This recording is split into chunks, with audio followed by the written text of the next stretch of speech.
Noxcrew. Let's come over to the horse game.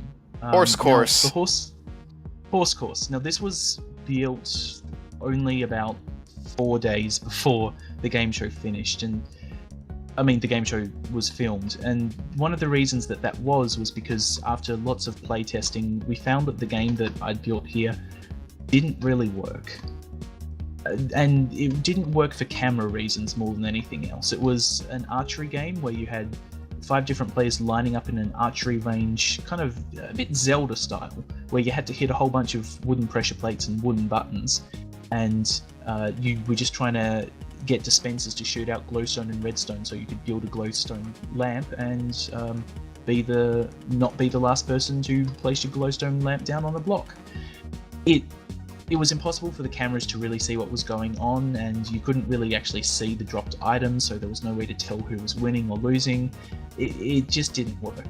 There were a bunch of inconsistencies with that game that we just decided it was easier to scrap it. And let me tell you, when you were trying to come up with a new idea for a competition like this, I can't tell you how many different things I Googled trying to find, maybe retired Olympic events or like competitions in Scotland up in the mountains or things like that. We had to think of so many different ideas, and like with 1 week to go, we're not panicking, but we're just like, what can we do? What can we do that we haven't done? What can we do that's different?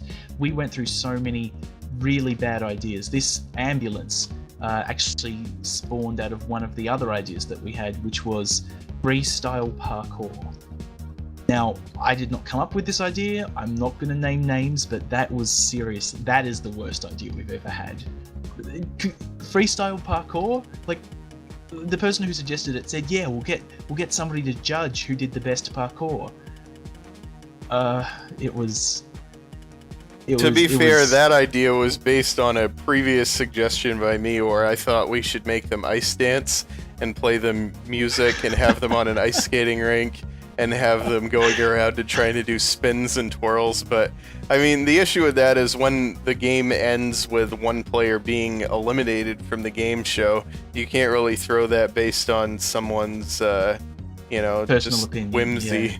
It's not 360 no skate. No, exactly. It's not the way to go. So we played around with the freestyle parkour idea. After that, we played around with using the freestyle parkour course as a collection game, so everyone runs the course and you see who can collect the most stuff.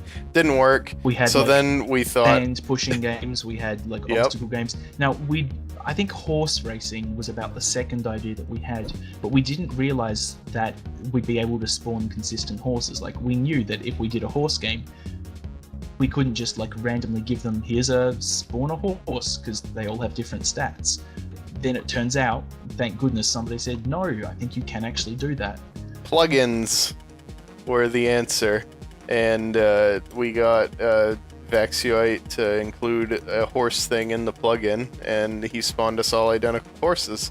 So the obstacles in this course are actually based off from horse obstacles that I designed for a personal project on my own multiplayer survival server. And it was a project You've got to show that off sometime. That is I should do a video on Rancho Zoidberg for my channel. Really cool. I called it Rancho Zoidberg as a piece of trivia referencing Futurama. You should Google Rancho Zoidberg and see what comes up. But all these horse obstacles were based off from real life ones, and I wanted to get the obstacles right because on my multiplayer server, the idea is that you're role playing like you actually live there. And so if someone was actually to be a horse fanatic and was to open up a horse ranch like that, they would have legitimate exercise places for their horses, and they would have an actual equestrian course with the proper jumps. So these all actually mimic horse jumps that you'll find in real life if you were to Google those. Besides this one with the little loop that you have to jump through, the rest of these obstacles are all pretty standard horse obstacles that you could find on an equestrian competition in real life. That loop was me, but I thought that looked cool, so I just put it in. Well, too bad we didn't light it on fire. Well, actually, that's an excellent idea. We Now, should've. this is my favorite. Out of all of them that we designed, this is my favorite design, even though it was the last one, and I'll take you through a couple of reasons why. First of all, we managed to fit in more than twice the amount of track that we normally could in this area by actually stacking it on top of each other. Secondly, we managed to fix the problem of lighting that up by putting. You'll notice if you go to the inside core, the inside white core, there's actually a layer of glass before that, which means that there's light filtering all the way down from top to the bottom, letting light into that bottom layer, meaning that it's light enough for the cameras to actually follow. There's what else that makes this really good? All of these blocks are hand placed by myself. I mean, apart from the decorations, like I built this entire structure from hand, just going, okay, so there's going to be this many blocks, and then we go up another half slab, then this many blocks, and we go up another half slab. And coming down here with the signs down the bottom, golden carrots, you actually set up something here so that. Oh yeah, I should mention that. I think there were a couple of comments that pointed out, well, they already had this set up as blue, blue, blue, yellow, yellow, so they must have known that the yellow person was going to get out first. That's actually not the case. I had a machine set up behind the wall here that based on who won the first game, it would adjust these. And so if we come up here to my little control panel, I had this announcer's box up in the stands that had all of these buttons, the start buttons for each game in it. And if we come back here, before horse course, we had a blue out first and a yellow out first. So if you'll stay there, Niall, I'll go back down here. Sure. And why don't you hit the blue out first button? You can see all the colors switch. Now hit the other one, and you can see they switched back. And apparently someone had replaced the yellow with green wool, which is interesting. I thought it was just Jollycraft being hilarious, but nope. Somebody mixed them up. So yeah, that's how we did that. We didn't fix it. That system was there just to make our lives easier on the graphics side of things. Now, the one big criticism that I've got of this, and it partially came down to shooting, but the horses move so fast, the cameras really have a problem catching up. I mean, the cameras had a problem just catching up with Python's crypt, although that's more because they were a bit derpy. But with this one here, the horses move so fast, and there's just enough lag that it makes it very difficult to track one specific player. What I would have liked to see happen is have one camera just focus on these two gaps, because really the way to tell whether or not somebody's winning or losing on this is how many times they've fallen down to the level below, because they haven't made this crucial jump here. Right. There are two crucial jumps. Yeah, like there's one big gap there and one big gap there. If you miss them, fall down to the level below again. And I don't think that was quite properly explained. Maybe it was kind of made it seem like Captain Sparkles just couldn't get over those smaller jumps, but no, Captain Sparkles just kept on falling down this gap here. He was having a lot of trouble timing his ability.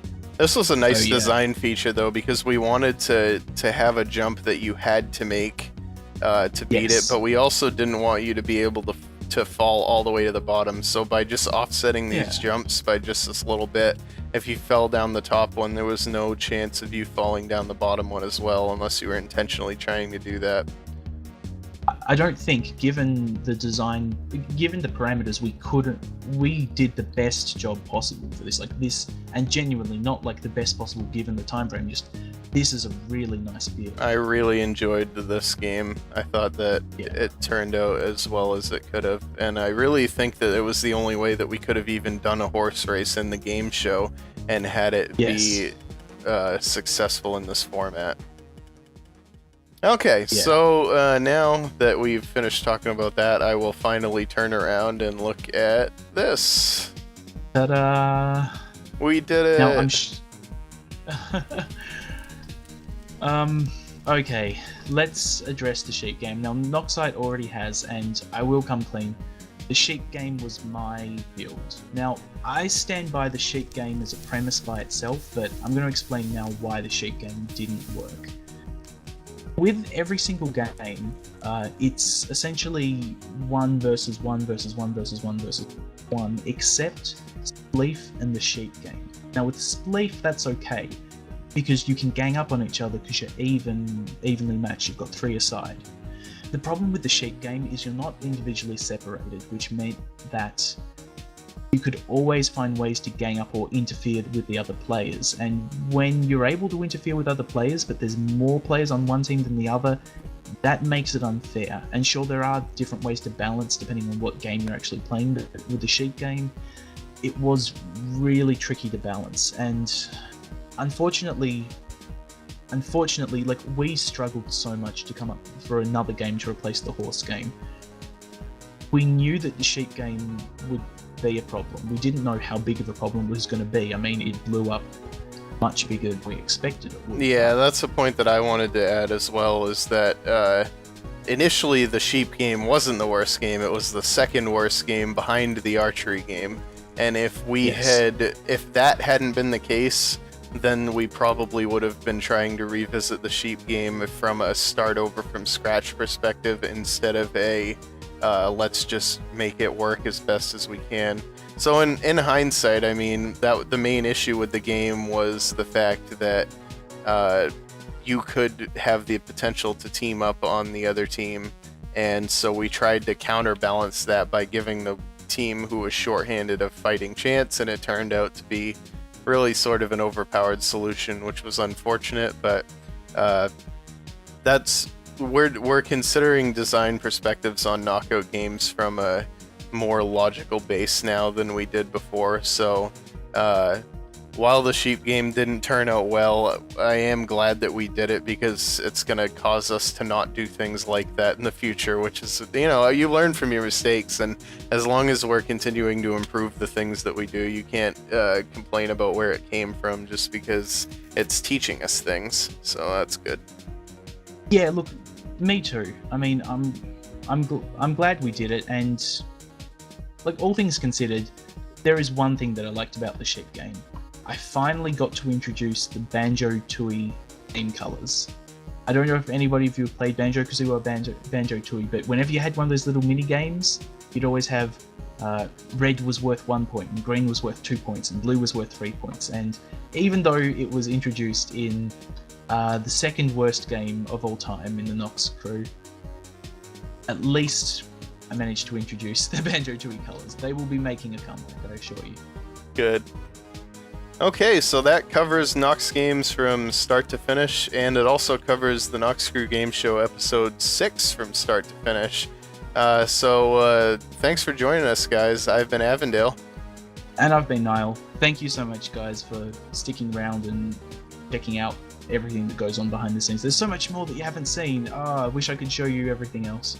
Hey, if you guys have any questions, though, let me know in the comments, and if there's enough questions about a certain topic, who knows? I mean, I'm always happy to make another video to show off some stuff, and I'm sure Niall's always happy to take a nap in the afternoon and wake up at 9 p.m. to do some recording with me in America. It is 3:13 in the morning. I stayed up way too late.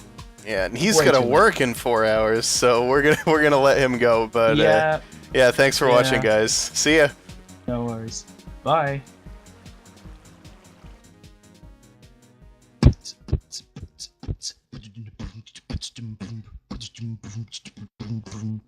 Subscribe. Oh, come on, I was dancing there. Oh, really? Hang on.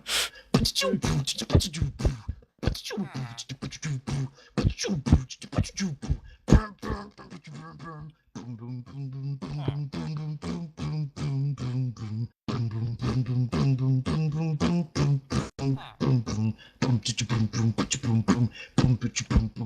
Explosion.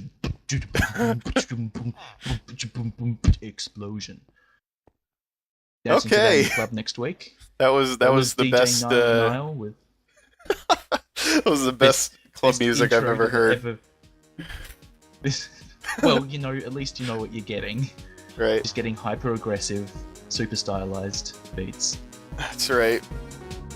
Classy. So welcome to the video. I'm trying. Every time I try to start it, you start talking. Oh man. Every time. It's the ping, man. It's gotta be the ping. It is.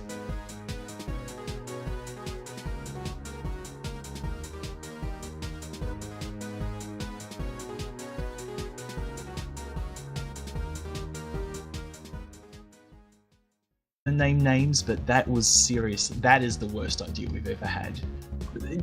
Freestyle parkour, like the person who suggested it said, "Yeah, we'll get somebody to judge who did the best parkour."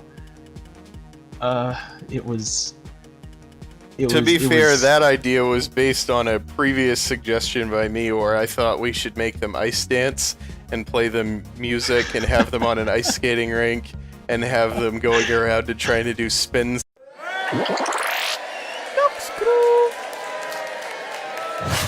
Let's come over to the horse game. Horse course. The horse course. Now, this was built only about 4 days before the game show finished, and I mean, the game show was filmed, and one of the reasons that was because after lots of playtesting, we found that the game that I'd built here didn't really work.